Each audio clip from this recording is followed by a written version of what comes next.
Before we start, I would like to mention that Dan Bowles is excused from the meeting this evening. The first item on the agenda is the administration of the oath of office to newly elected board members. So if our newly elected board members would like to come right up to the middle so the camera can catch what's going on, and Mrs. Gibson will administer the oath.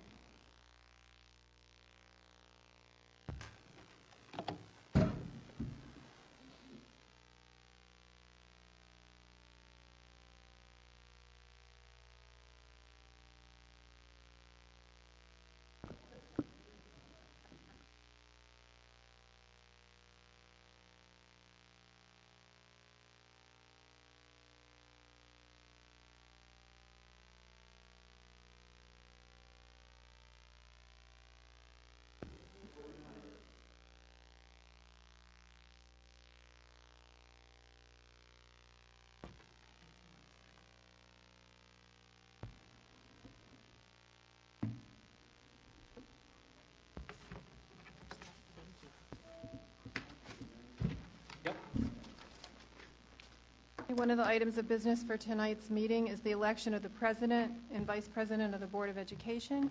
Do I have a motion for an executive session prior to that? By Patrick, seconded by Mike Leone. All in favor? I believe the board members will now go into executive session.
His starts at the end of the month.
We'll do it from there.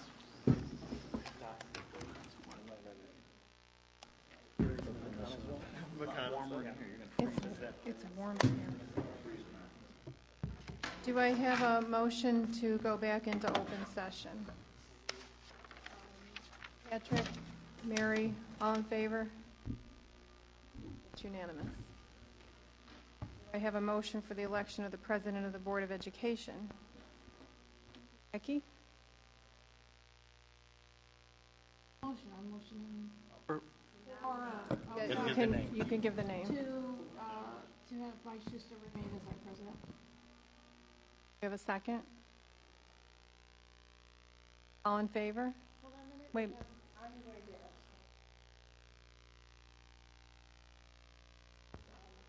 Okay. One abstention, all in favor? Okay. I think, Mike, that turns the meeting over to you now. Yes, at this point, is there a nomination for the office of Vice President of the Board of Education? Nomination for Mike Maurizio. Is there a second to that nomination? Ms. Scanlon?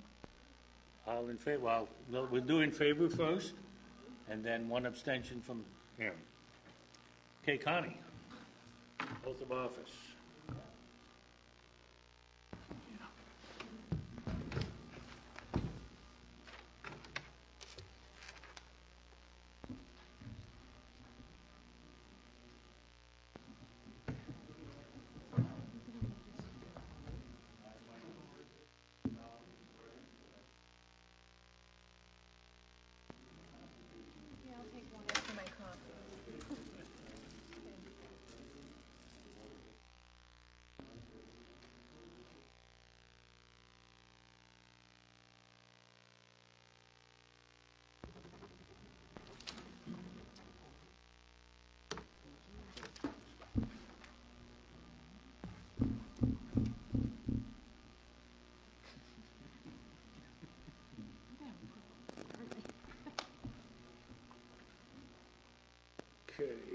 First item, or the next item, I should say, is the appointment of the Board of Education Audit Committee.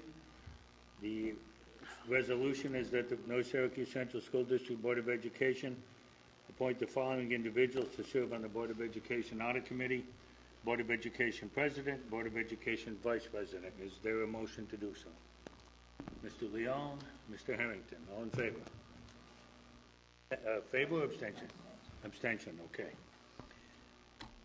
The next is a laundry list of appointments of the district treasurer and deputy treasurer, district clerk and deputy clerk, claims auditor, and establishment of the bonds for that office, the central treasurer for activity funds, and the bond in the amount of $1 million, appointment of the student account manager, civil service personnel officer, Title IX compliance officer, Title VI compliance officer, equal employment opportunity manager, Vietnam era Veterans Readjustment Assistant Act of 1974 compliance officer, and there's several citations of where those come from. Appointment of compliance officer for Section 504 of the Rehabilitation Act of 1973. Appointment of Medicaid compliance officer. Appointment of Dignity for All Student Act coordinator. Appointment of attorneys of records. Appointment of architect. Appointment of external auditors and internal auditors. The next is appointment of financial advisors, which I will have to abstain from, so I will ask for that one to be separate. Appointment of North Syracuse Central School District Insurance Plan Administrator for Excellus. North Syracuse Central School District Administrator of the district's 403B and 457B plans. Appointment of school physicians and establishment of fees. Appointment of advisors for activity funds. Appointments to the District Committee on Exceptional Student Education. Appointment of impartial hearing officers. Appointment of District Health and Safety Committee. Appointment of fire inspector. Appointment of a HERA compliance officer. Appointment of chief emergency officer pursuant to Education Law 2801A. Appointment of district beverage liaison. And use of facilities fees for the 2017-18 school year. I would ask for a motion for this entire group except 5.13. Is there such a motion? Mr. Maurizio, Mr. Harrington, all in favor? Abstain or in favor? In favor. Now I would ask for a separate motion on 5.13, the appointment of financial advisors. Is there a motion for that? Mr. Sabota, Ms. Scanlon, all in favor? And I will abstain on that one, Connie. Section 6 are the designations. 601, establishment of the regular meetings of the Board of Education. 602, designation of official bank depositories. And 603, designation of official newspapers. Is there a motion for the designations? Mr. Swoboda, Mr. Maurizio, second. All in favor? Authorizations. 701, payroll. 702, purchasing agent. 703, budget transfers. 704, signature plate. 705, staff conferences. 706, petty cash. 707, instructional contracts. 708, cash advances. And 709, board conferences, Board of Education memberships, and board policies 2150, 2521, 6830, and 2160.1. Is there a motion for that? Mr. Leon, Mr. Harrington, all in favor? Item 8, readoption of all Board of Education policies. Motion to do so. Mr. Fufalia, Ms. McDonald, all in favor? And motion to adjourn the reorganizational meeting. All the hands came up for that. Mr. Swoboda, we'll let you do that. Ms. Scanlon, all in favor? We stand adjourned. I've got 7:35, Connie. And now we will move to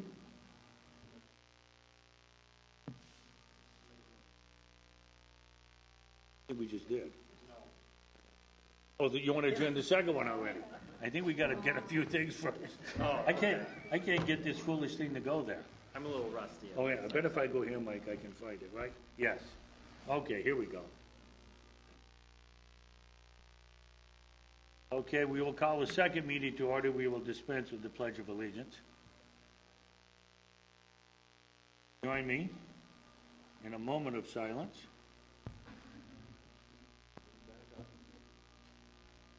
For Gary Schultz, a 1971 graduate of the district, Margaret D'Onofrio Donegan, a graduate of the district, and Nicholas, oh boy, Makritis, thank you, retired employee of the North Syracuse Central School District. Geography teacher, thank you, sir.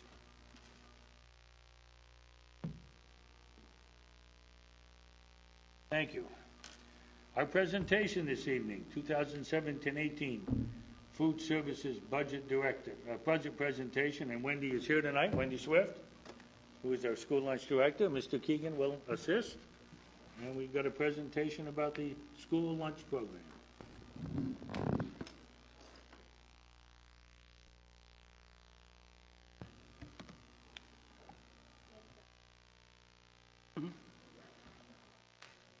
Password, Don. Humor there. Get the lights. Thank you. Thank you for allowing me to come here tonight, and I will keep this brief. We have other things to get to, but we just wanted to give you an overview of how things went this year, and talk a little bit about last year and how we ended up financially, based on what we had told you. I just wanted to mention, I'm sure some of you have heard this in the news, that Donald Trump and some of the others in Washington have proposed some changes to the Healthy Hunger Free Kids Act. These still have to be approved by the State Education Department in Albany, but they are looking at relaxing some of the regulations, particularly maybe dropping that down so we can offer just 50% of our products as whole grain. They are looking at, we are freezing definitely the sodium levels that needed to be decreased this year. So what that does for us is that allows manufacturers to keep foods where they are and not reformulate all of their products, thus passing costs on to us. Another one that some school districts were very excited about is allowing chocolate milk, instead of being fat-free, to be 1%. Our students actually are very accepting of the fat-free chocolate milk, so we wouldn't be changing in regards to that regulation. Unpaid meal charges, again, we have addressed that. We have reviewed and looked at our charge policies and how we're handling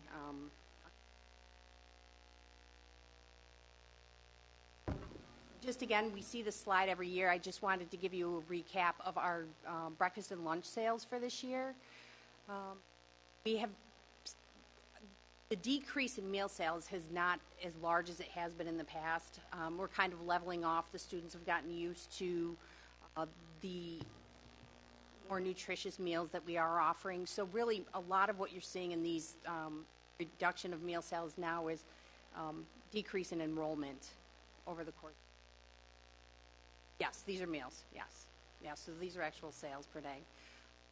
I did want to share with you that with those Healthy Hunger Free Kids Act changes that are being proposed, they aren't talking at all about changing the snack regulations that we are facing or have been facing for years. And we have seen a steady decline in our a la carte sales. And for those of you that have been around for a while and remember the glory days of our large vending that we took in, the a la carte sales during breakfast and lunch, we've really seen a decrease in number one, what we're allowed to sell to students, and number two, what the students are willing to buy. So that is hurting us financially. Another concern of ours that we've been facing for the last few years, Don and I have been talking about this, is that our equipment costs are really starting to increase. Our equipment is aging out, and we are spending quite a bit of money, in particular on refrigeration, trying to keep things up and running. It seems like every week I have a call from a school and we have some kind of a unit down. We even chose not to repair a number of pieces of equipment this year just because we didn't really have the money in the budget, and we've just shuffled food around or made other changes in the kitchens. Maintenance has been great. We've been able to move actually pieces of equipment from building to building as needed to try to save some money, but we are working and have been developing a 5-year replacement plan. Rid of some of the oldest equipment that we have. Bear Road, the project at Bear Road will be a great help to us because we'll have all new equipment there. And we have been filling out grants, trying to receive money through, kind of grant we can get. I also wanted to share with you, and I'm sure you've heard this in the past, that in North Syracuse we have a very high rate of students with allergies, and this seems to be a growing concern for us. For example, gluten-free food tends to be much more expensive than the regular breads that we would use for a meal. And I just wanted to create a slide for you that kind of showed you the food costs of what we're looking at. So basically on Fridays we serve pizza. So to look for a regular lunch that really we don't have to make any modifications on, our food costs are around $1.95. If we were going to then serve that same meal but in a gluten-free fashion to a student, it would cost us roughly $2.53.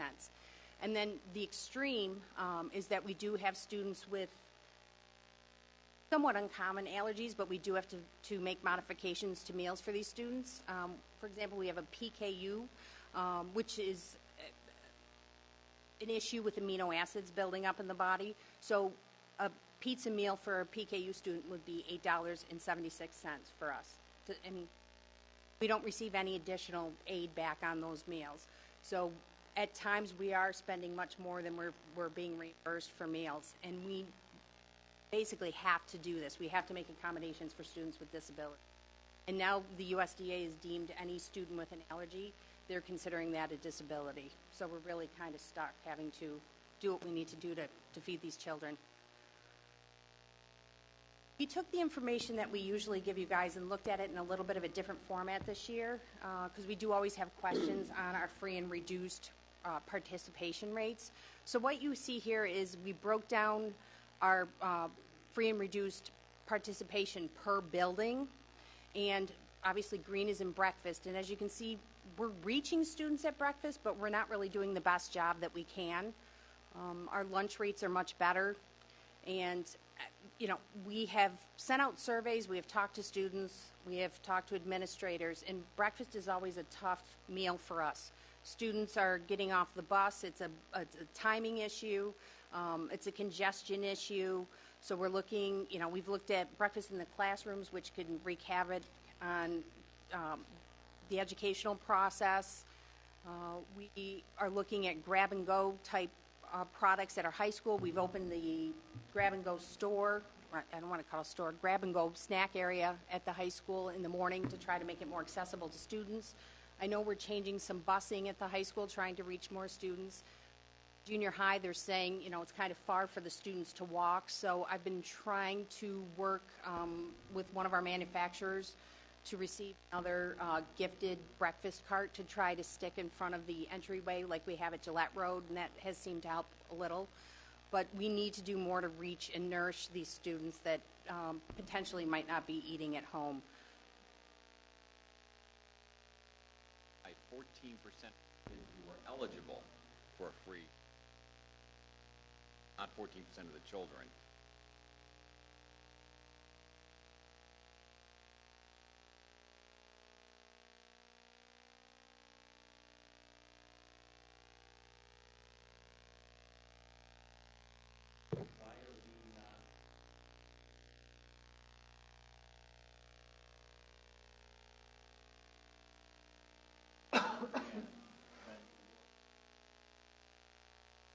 Well, it depends on the district and what model they're using. Some districts are offering what they call a CEP, Certified Eligibility Provision Program.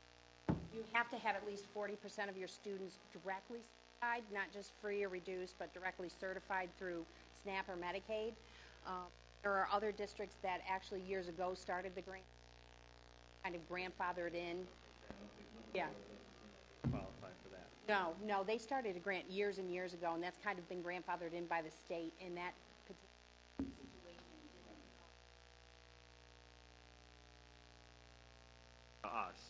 why. Part of those programs, what they do is they feed the students, and then any student that's paid or reduced sources out, money outside of the school lunch program has to pick up the difference, whether that general fund or the PTO or what have you, but we can't use our revenue for that. And please know, when we share this slide,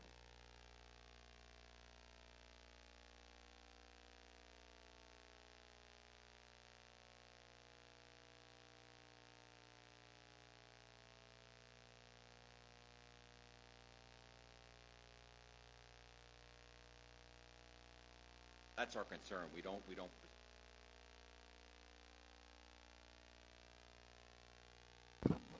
I have a question. So that 14% is based on who did the proper paperwork to apply for the free and reduced lunch? Are students being denied breakfast because their parents haven't done the paperwork? No matter what, if a child comes up in front of a register and they're hungry at breakfast time, we give them something to eat. It would then just become a charge on their account if they're not qualifying for free or reduced.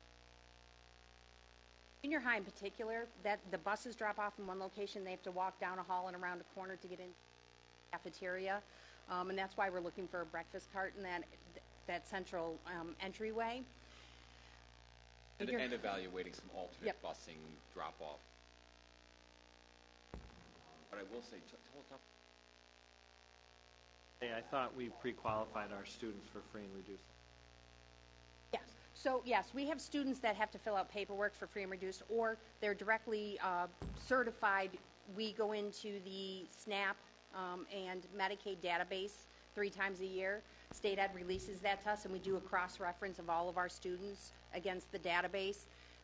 And anybody that is on that list, whether they want to be on the program or not, we make them free and then send them a letter saying, do you want these benefits? They're in the... Right now, they are revamping their database, and hopefully we are able to catch more students. It wasn't a perfect process, but it was a starting point for New York State. So hopefully we'll be able to pick up hundreds of more students that maybe will take advantage, might not have had at home. But yeah, it is a struggle. Kids at the junior high and high school age aren't really awake first thing in the morning. The high school kids come in late. Last thing they want to do is eat breakfast. I know I take hours before I'm hungry in the morning. Struggle with that. At some grab and go concepts. I actually had our SU intern last year help me with a Survey Monkey survey, and we looked at if the students would be walk by that snack bar and maybe grab a meal at 9 o'clock instead of 7 in the morning. But then we have to work with maintenance and the teachers and have you to make sure that's okay with. There are options out there we're seeking. Pancakes and syrup are not as messy as you Oh, think. the teachers You love have to syrup. cook bacon. Bacon will get them to come in. Again, we typically show you this slide showing the financial decline in the program. Really started just before the Healthy, Hungry, Free Kids Act came into play. I did want to mention that last year, I believe I told you I thought we were going to lose around $30,000. We broke even, or I should say we made the $1,300, so that is great news. This year we are estimating 65. Now today we just happened to get our ERS and our healthcare costs back, our initial look at those. So we're actually thinking that it will be closer to 55. But I want you to keep in mind we did make a major purchase this year of a vehicle. We bought a big box truck to replace our old one that was rotting, and those aren't cheap. So we spent around $40,000 on a truck. So that falls into play there. Yeah, so remember, all we're trying to do is break even. Yep. And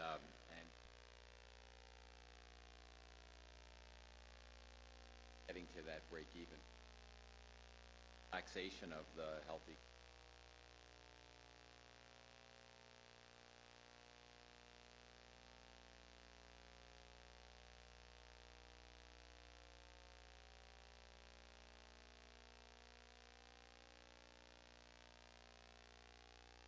Oh, yeah, we do have some refrigeration that's completely down at Lake Shore, for example. I'm waiting for replies from grants before I go out and spend that money, but we have no choice but to replace some of that equipment. We do have a fund balance, so we do have money that we can spend. We don't have to seek funds from the general. Lease those? Pardon me? Can we lease those? Good question. We typically have always purchased. Yeah, I mean, those- I'm not sure that the economics of it are good. They might be like full payout plus lease. That's the economic way to do it. I mean, what's the average age of our refrigeration systems? Whenever there's a building project, so most. It's old, but refrigerators last. Yeah. Refrigerators last I was a just long curious, time. it's seeing, if we did like we do with our copiers, we lease them and then we replace them.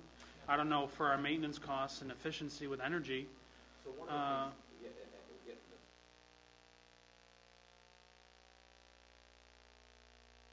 5 years. What are we going to need to cost over time? That's a lot. What are not have the big upfront purchase.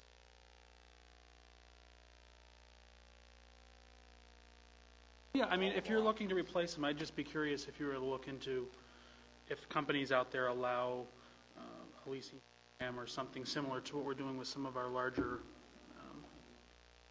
I know see they what the do that cost with dishwashers. I'm just not Well, yeah, sure with refrigeration, but would I can just be check into curious that. because Sure. if the cost was low enough to, it might.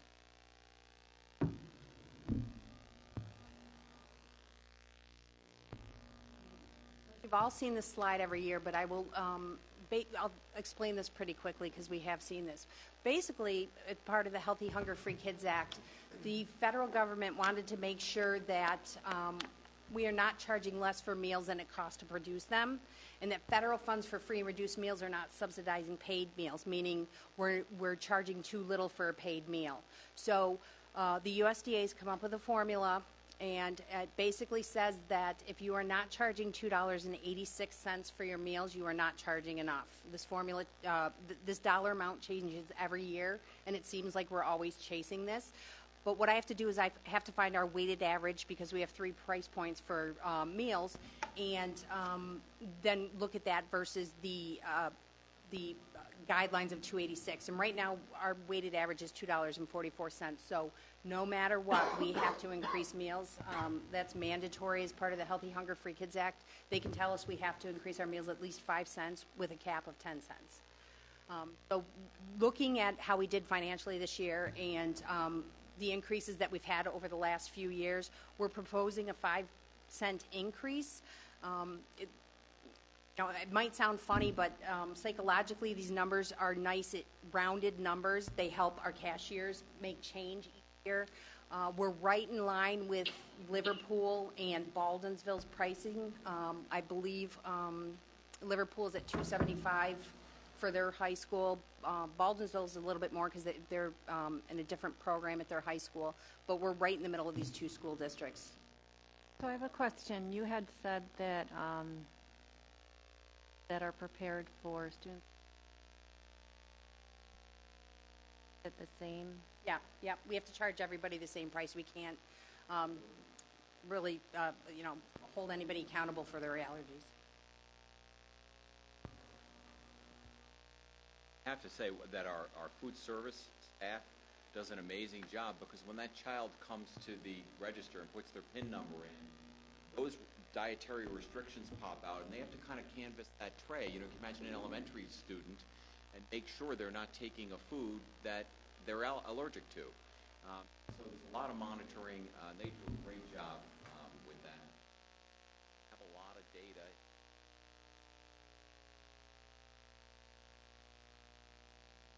Track over 60 allergens, including cinnamon was a big one this year. I don't know what it is with cinnamon. Fructose, tomatoes, gluten, dairy, egg, and it could be an egg as a raw product or an egg as in a baked good. Milk, same thing. So, I'm very thankful that we have a dietitian on staff because our allergens do seem a little bit than I've seen in other districts. But it's a growing problem for all schools. If I had a child For lunch every day, I'm very, Well, we do Well- have we do have free and reduced students, and it's a hardship for them. So if you are gluten-free and you are qualified for free meals, it's really advantageous for you to take care of, or take advantage of our program. As Don said, the staff really do a good job. And a lot of the parents do feel the need to call a dietitian. They have a conversation or they meet with a dietitian and myself, and I think we all put them at ease and they do feel comfortable. Really all I have. I wanted to keep it short and sweet. Does anybody have any questions? Just one question. When the Trump administration pushes the new regulations down to the state, what happens if Albany denies the change? Then they will stay where they are currently. So but we will still be So offering 100% the state will whole grain. supersede the federal guideline? As far as I can tell, yes. I do whatever state ed tells me to do. So. Sure. Okay. Yeah. And to be clear, the 5-cent increase is the law. We have to do that. A right? minimum of 5 Just because, cents, yeah. So like Bob's not here anymore, but he always, complained that we shouldn't be raising the price of lunch. And I don't agree with the price increase, but we have to. It's the law. Otherwise, our students won't eat. So, thank you. price is under what they recommend. Yes. Yes. So we're at 244 for a weighted average. It should be at 286. Thank you. Thank you.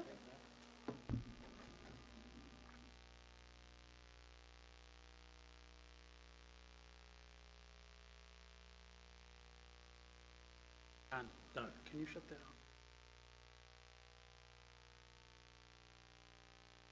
off? Next section, comments from the audience. We do have one requested, Jean Vanette, I believe, wishes to address us on the tag program. Come forward, Jean, please sit, so you're at the microphone. Connie will time it at 3 minutes, so remember that part. And once you're ready to start, she'll start the timer. Thank you. All right, good evening. I'm here again on behalf of my son, Andrew, his fellow TAG students and parents. Express my concerns that we, as parents, have not heard anything in regard to the TAG program that was addressed at the last board meeting. I was expecting to have heard a response from someone as to why there was no search conducted after we received that letter stating there was an extensive. Since that last meeting, I've spoken with another parent whose child did not get into the TAG program this past year, and according to them, they were told in September, when asked about it, that it didn't matter anyway as it was going to be dissolved the following year. Why would we have our kids start a program that you knew was not going to be complete? My husband wrote a letter on June 27th as to the Board of Ed and to the superintendent regarding this matter. He still has yet to hear a response from it. I do not want to see such a beneficial program for our special needs students work hard and deserve to have the best education we can provide. They stood here before you at the last board meeting and a lot of courage for 6th grade children. Once again, on behalf of my son and the other TAG students, I request that the TAG program for the 7th grade class be reinstated for the 2017-2018.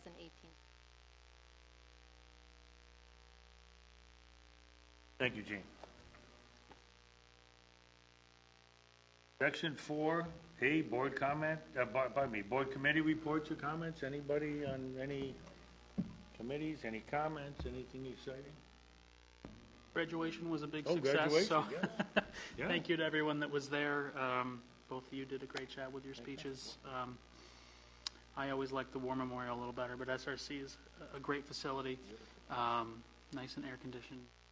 The amount of students that we have and the amount of speakers that we have, it's remarkable we get under that. We do the whole program in under 2 hours. So kudos to Bill and to Diane Clancy for all of their hard work. Always a great program. 680. Well done. That's why we didn't go to the War Memorial. Superintendent's comments. Annette? I just wanted to congratulate once again all of our graduates, and it's right, I sort of forgot, graduation seems like it was so long ago, but we haven't had a meeting since then. Quite a successful event, and we wish all of them well. Routine action items, 5A, consideration of the classification and school placement of disabled students certified by the District Committee on Special Ed, and B, consideration of classification and placement of preschool disabled students certified by the District Committee on Preschool Special Education. Is there a motion to approve these two?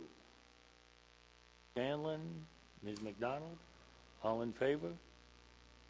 Carried. Discussion action items. 6A, reauthorization agreement with the Village of North Syracuse for shared services. B, reauthorization to enter into a Lonergan Park license agreement with the Village of North Syracuse. C, reauthorization agreement with NABAC relative to utilization of transportation center facilities. D, reauthorization agreement to enter into agreement with the YMCA of Greater Syracuse relative to the use of school buildings for the AM and PM child care programs. E, reauthorization agreement with the town of Cicero for shared services. F, acknowledgement of gifts. That is Keith W. Fengler Foundation, sponsored by Rampage Inc., wishes to donate one Canon image printer valued at $1,299 and 15 27-inch IMAX. Whoops, I just lost it. Valued at $2,279 each, for a total of $35,484 to the North Syracuse Central School District. These gifts will go to the CNS High School Graphic Arts Department. The North Syracuse Education Foundation has donated 6 Neo-Rock stools, one 48-inch round marker board table, one 30 by 96 rectangular marker board table, 6 Zenergy ball chairs, and one marker board table cover totaling $1,965.15 for the grant winner, the Radical Math class at CNS High School. And the North Syracuse Education Foundation has donated 5 lap tray sets of 6 5-ball overball, 12 ball chairs, 5 chair rockers, totaling $1,636.69 for the grant winner Pick-a-Seat at Roxborough Road Elementary School. B, resolution authorizing a 48-month service contract with the OCM BOCES for communication devices. H, tax fiduciary settlement with Rite Aid. Don, anything there you want to tell us?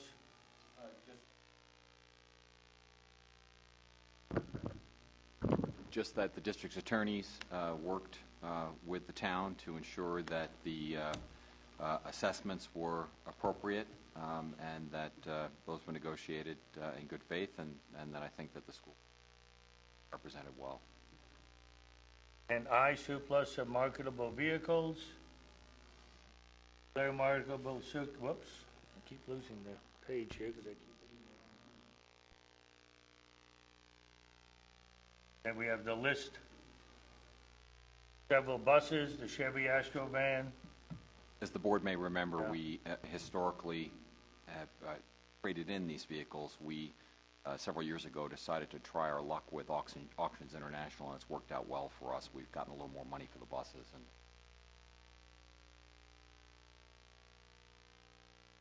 everything on that list that you can see, from the buses to the smaller equipment. So we have 6, A, B, C, D, E, F, G, H, and I. Is there a motion to approve those as a group? Mr. Harrington? Mr. Rizio? All in favor? Before we move, I just want to mention something with the gift. Certainly. As always, thanks to the NSEF for their generous grants to the district. But for those of you who don't know Hank Fengler on the board, he's a former social studies teacher at CNS for many years. In addition to consistently donating to the district new technology for the graphics arts department. He puts on his annual scholarship for CNS seniors and donating computers to students who put projects. So I think it's great that the foundation and Rampage continues to be so generous to the school district. And I just want to thank him for continuing on to support our programs. Thank you, Mike. 7A, instructional personnel. 7B, support staff personnel. Is there any need for any discussion on either of these? I'll take a motion to approve 7A and 7B together. Ms. McDonald?